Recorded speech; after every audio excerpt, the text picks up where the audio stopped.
Ime mi je Nastja, letos bom napolnila 42 let.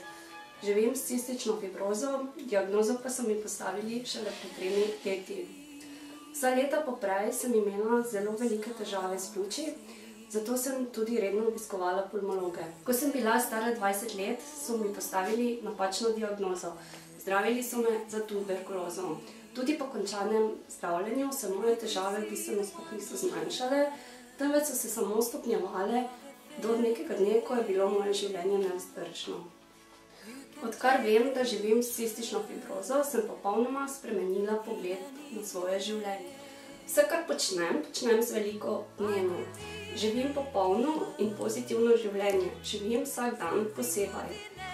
V tem obdobju sem oblikovala karte Pozitivčice z naslovom Življenje res je lepo. To je moj navdih življenja. Obenem redno tudi pišem svoje članke na svoji internetni strani in Facebook strani.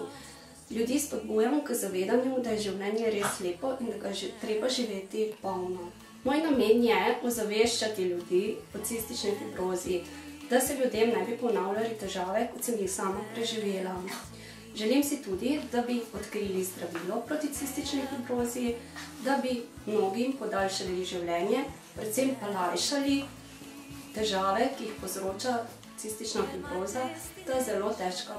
Do takrat bom pa zelo uživala v svojem življenju, skupaj z mojima psičkoma, ki sta v bistvu moja največja terapeuta.